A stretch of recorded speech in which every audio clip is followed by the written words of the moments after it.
have on the width of the memories.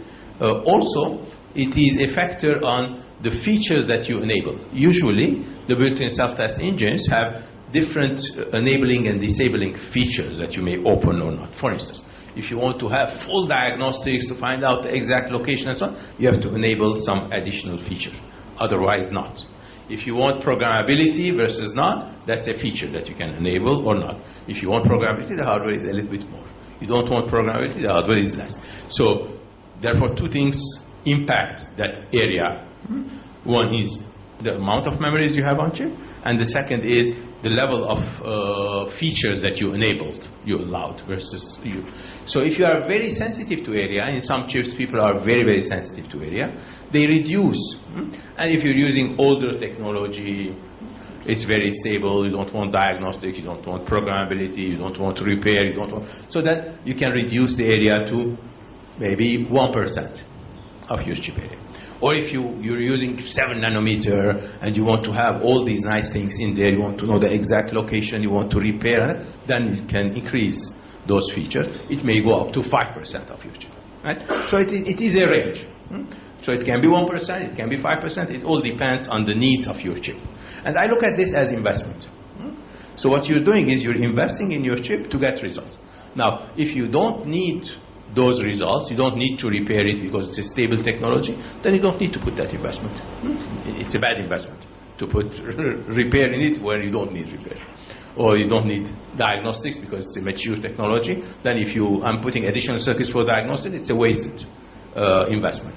But if it's something that is needed, then it's a good investment because you're investing and you're getting more return from there. Yes? Okay. What are the most common manufacturing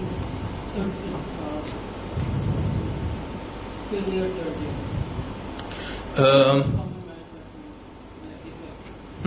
the most common manufacturing failures, there are no really common ones, and there are no massive ones in reality. So very rarely you see some large amount of defects in a given chip. Usually there are rare points.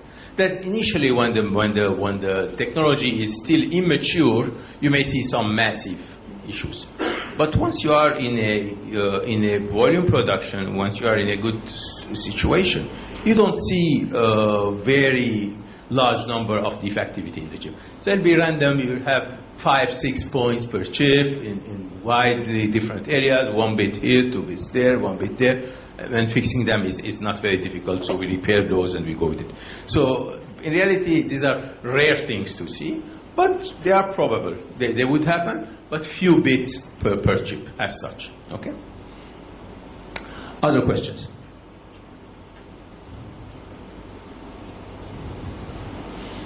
Okay.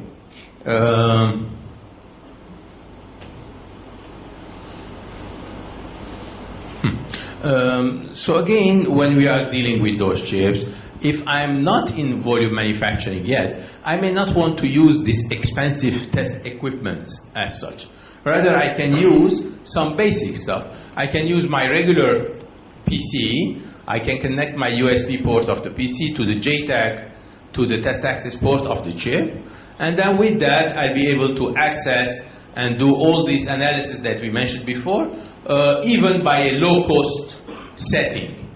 So why? Because built-in self-test itself is very intelligent. You're putting your intelligent test infrastructure inside the chip. So you don't really need a very expensive external tester to give you all the patterns. When I was dealing with ATPG, with logic patterns and so on, there I needed to store lots of information, to have the speed with the tester and so on. But the more bits I put inside the chip, the less infrastructure I would need from my test equipment. Therefore, especially with these kinds of memories that have their built-in self-test with it, then your tester can be very low cost with a nice software that understands what you have invested on chip. You can run with very low cost equipment, but the intelligence, therefore, is on one hand in the chip itself, the bits that I built in the chip, and the software that I put in my PC. So a PC and intelligence chip are enough. You don't need high-end equipment to do the job. Okay? Also, we mentioned the localization aspect of it. So showing the location of the defect is important. So here also we see that on the GDS even we can do the correlation by finding what has happened and correlating it to GDS. You will know where in the memory that failure is happening. Which means if I am forced to do physical failure analysis, I know exactly where to go and do it, because it's an expensive thing to do. I cannot search the whole chip. I need to know the exact coordinates of where I have to do my search, where do I have to delayer it, do the physical failure analysis to find out what's in there. And that can be done by understanding the location and correlating it with the GDS of the chip. Then I know exactly where to dig and find out further information for that. So for that, digging and finding things, the BIST infrastructure allows us to find a number of things free, meaning free in the sense that if I enable those features without doing any external interference, the software that's sitting outside will be able to tell me, first of all, will tell me which memory is bad. I have these 25,000 memories inside my chip. It will tell me which one of those 25,000 memories is the bad one. Okay, that's one level of diagnostics to find out at least the memory instance which is right. Next, that same logic or the same software tool outside will tell me what is the address that is bad, okay? Which address that has happened. So inside that memory, now I have the logical address of the failure that I can also obtain from my tool. Next is the physical address, that is the physical row and column. You know, every logical address does not necessarily correspond to the physical address. Often there is some scrambling in the memory. So there is a correlation between the logical and physical, but it's not exactly the same. By knowing the physical distribution inside a memory, you'll be able to translate that logical address, or your software will translate that logical address to the physical address of the memory, and you know which row of the memory and which column, row number 3 and column number 20 is what you have, where that defect is. It was in memory number something, this is the logical address, and here is the physical address where it is. But besides the physical address, I can even translate that physical address to XY coordinates. So I can know which X and which Y at the chip level this failed bit is. So it tells me the physical location of the bit, not only on the XY of that memory, but also the XY at the chip level. So I can find out the coordinates, it translates for me those coordinates, and therefore by knowing again what has failed, I can go and do this XY coordinate, I can find the exact location. More, it can also tell me the defect classification. So it tells me if it was a single bit, it was 2 bits next to each other, the entire column is bad, the entire row is bad, and so on. So by collecting a number of locations physically, I can do the correlation between them and say, oh, these locations happen to be sitting on the same column. So probably the column is the bad one. So these are not single bit failures, but rather the column itself is failing. And that helps me understand why, the reason, the root cause, and so on. Or it may tell me that the row is bad, or it may tell me that half of the row is bad, and so on and so forth. So there are many things that I can investigate from here by taking the individual defects and classifying them as locations inside the memory. So this is also doable by my software outside. Again, I did not touch the chip yet from inside, I did not open any layer, but my software is analyzing the data that I received and helping me identify what's going bad with it. That same software, now by adding new, here I need programmability, because the basic algorithm will give me these first 5 levels of analysis. The 5 levels are from level 1 to level 5. So from level 1 to level 5, the basic BIST algorithm running will be able to show me all this. Now, if I need to know more, I need to know what type of fault it was. Not that this location has a fault, But as you remember, we had numerous types of faults, thousands of faults that could have happened. Now, which one is happening at this point? That will need a little bit more extended algorithm, longer algorithm to find. Where the manufacturing algorithms are meant to be as short as possible in order to run them very fast. Here I need to have more information, and I need to be able to run a longer algorithm with the results of telling me which type of fault it was. Was it a stochastic fault? Was it a coupling fault?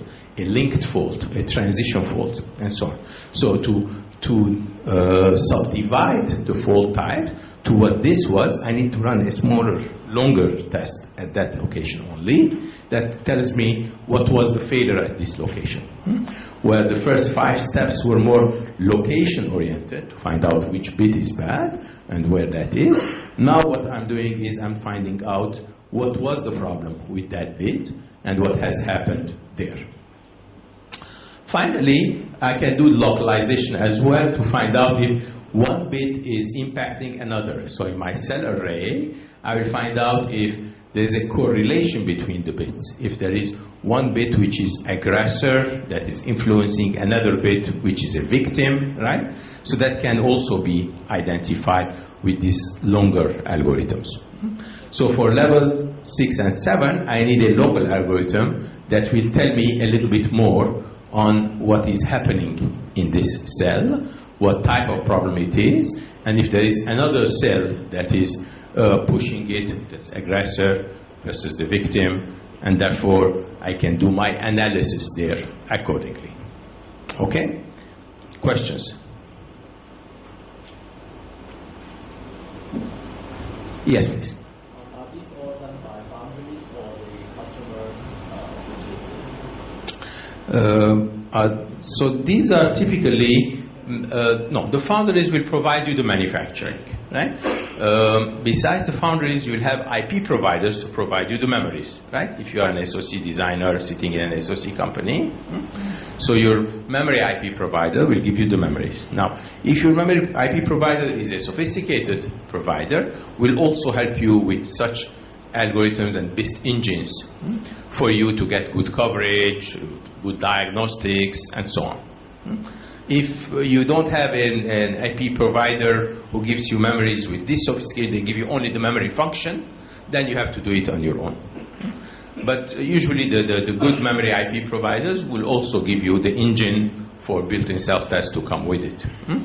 And then that engine will have in it these kinds of capabilities. Yes? The foundries would themselves benefit from this as well. When they are developing their process, they would also use this kind of engines to develop their process, to purify it, to improve their yield, and so on. They can leverage it too. So as this is used in the SoC, it can be used also by the foundries on their test chips, on their silicon test chips, in order to improve the quality of the process. Yes? Other questions?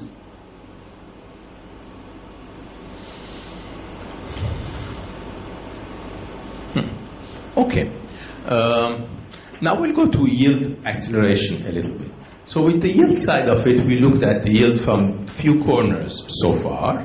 We looked at the yield from a learning perspective. That is, I can go into my yield learning and characterization, understanding my silicon.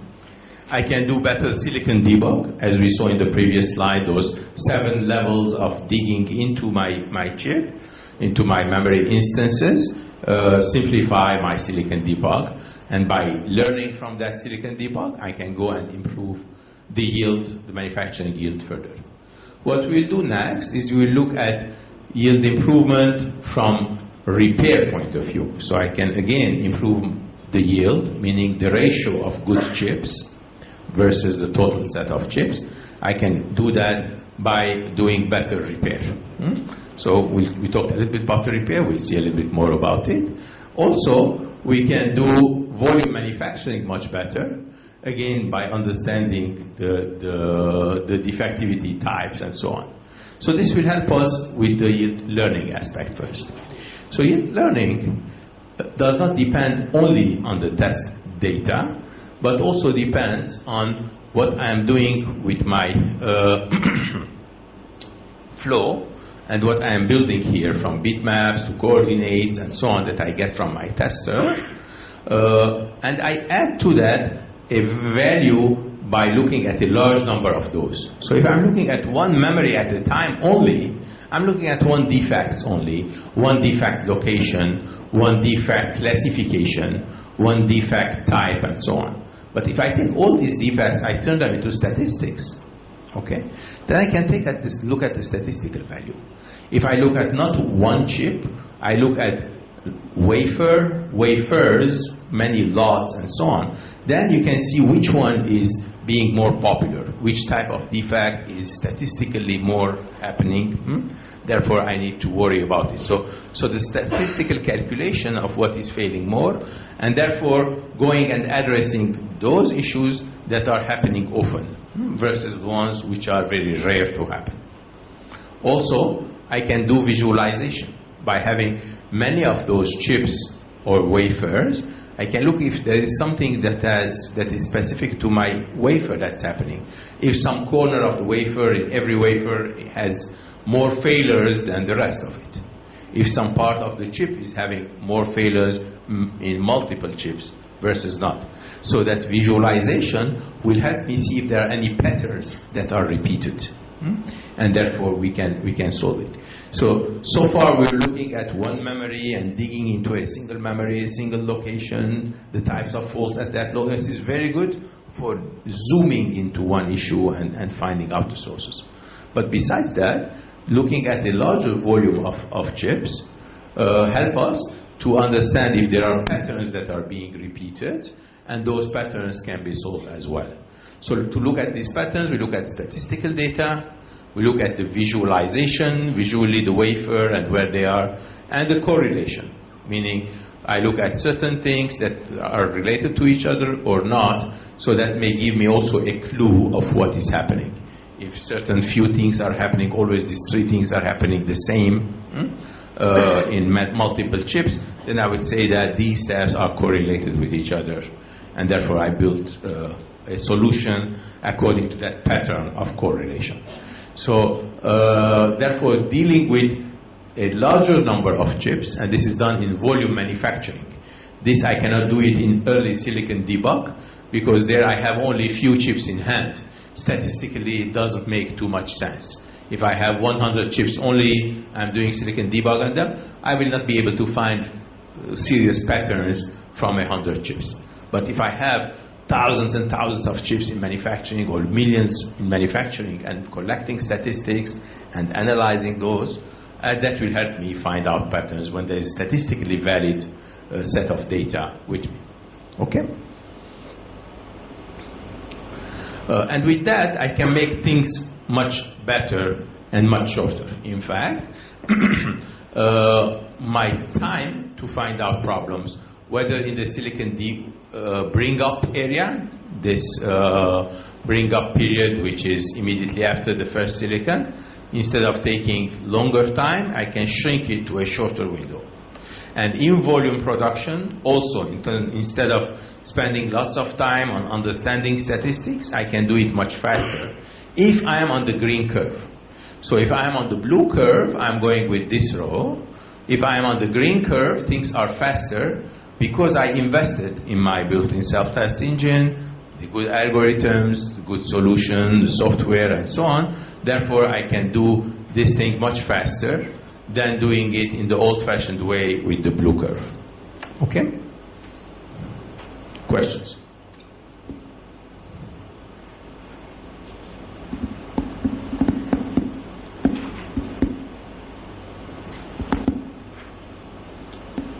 No. Okay. So far we discussed the detection aspects, how we are detecting well, finding problems, and then we looked into diagnostics, where, how, and so on. And now we'll move on to the third circle, which is repairing. Now, if I have issues, how can I fix it, right? Knowing that the chip is sick is not enough. We need to fix it. It may need an operation. It may need some medicine, right? So now we have to see what is the solution space, not only the pattern itself. So what does repair do for me? If I have a lot on the chip, lots of memories that I'm building, the more memories I put in the chip, the probability of yield goes down. Okay?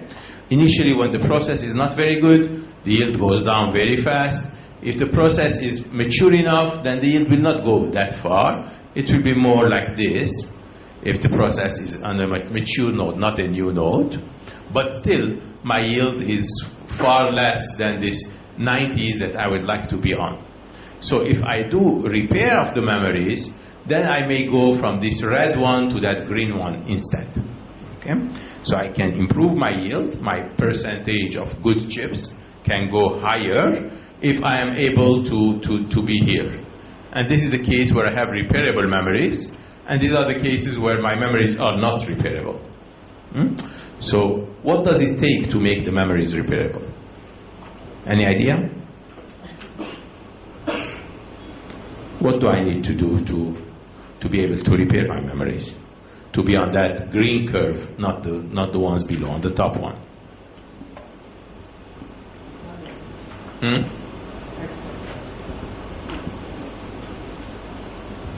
I didn't hear something. Add some extra bits. Add some extra bits, yes. Add some extra bits to the memory to be able to have some spare elements, so that when I have defective bits, I can replace them with the spare bits. So the spare bits will help me, definitely. Is that sufficient to have spare bits? It's not, because who will do that switching from the bad bits to the good bits? So you need some infrastructure as well to do the swapping, correct? So you need an infrastructure to first find out what is bad, which bits are bad, how to replace them, to have the spare ones, and to switch the spare ones. So you need an infrastructure for reconfiguration, correct? So the spare is important, but not sufficient. So besides the spare, we need the possibility of reconfiguring my memory in order to switch in the healthy ones and switch off the non-healthy bits. Okay. So let's see how that goes. So that goes where I have here, for instance, in this memory, I have a memory array, and I have a spare row. This row is an extra row, which was not supposed to be in this memory. It is just sitting there and waiting for it to be switched on. So if there is something wrong with this row instead, I will cut off this row. We'll see how we cut it off. And I'll switch on this one instead. So this one will do the job instead of that one. Okay? So it's not a spare bit as such. It's difficult to have bits of spare. Typically, it is an entire row or an entire column that you switch on and off, right? Once you find out what is going on. Similarly, what you do here is you have to analyze with these few spare rows. So typically it's not one row, it is a couple of them that come in, or it can be a couple of columns, not rows, depending on the technology. So again, when we do the analysis of a given technology, we have to find out what is happening more often. What kind of bits are failing, how is their neighborhood, and is spare row better than spare column, or the opposite, or maybe I need spare rows and spare columns. It depends which repairs. And there are lots of studies along these lines, and depends on which memories we look at, how do we fix it, what kind of spare is needed, and then how can we reconfigure it once the spare is there. So for a general memory as such, the memory may have multiple banks, and I can have extra columns, extra rows. It can be extra per bank, so like this bank will have this, that bank will have this, or I can have a big chunk, not per bank, but I can use it for this bank and that bank as well. So some are shared between banks, others are dedicated per bank of bit cells that are in my memory. Now, when I'm having my task, I have the option to generate memories with redundancy, with extra bit cells, or without redundancy. So this one is not a repairable memory. these are repairable memories, which means this engine will know if there are some memories with redundancy and there are some memories without spare, without redundancy. Therefore, this is not repairable, and these are repairable. So for a given chip, not all the memories need to be repairable. So if I look at my memories, if I have 25,000 memories inside my chip, if I turn all of them into repairable, it may be an overkill, more than necessary. There is a level which is the optimal level. How many of them and which ones need to have repairability, which ones do not need to be, and there's an optimal point to do that. And these are good calculations, good yield calculations, show us what is the optimal set of memories, and there are some tools that do that already, that show us which memories require, which memories do not require redundancy. And accordingly, you can come up with the best. In this case, for instance, this group of memories have 2 of them with redundancy and 1 of them without redundancy. Okay? And this engine is the one that will decide, that will analyze and will decide how to repair it and reconfigure it. And then there is this green box here. It's a non-volatile memory, which will remember how to configure it. So the configuration typically is done by multiplexing. The spare elements versus the original elements will be multiplexed. So you'll be multiplexing in your row or extra column.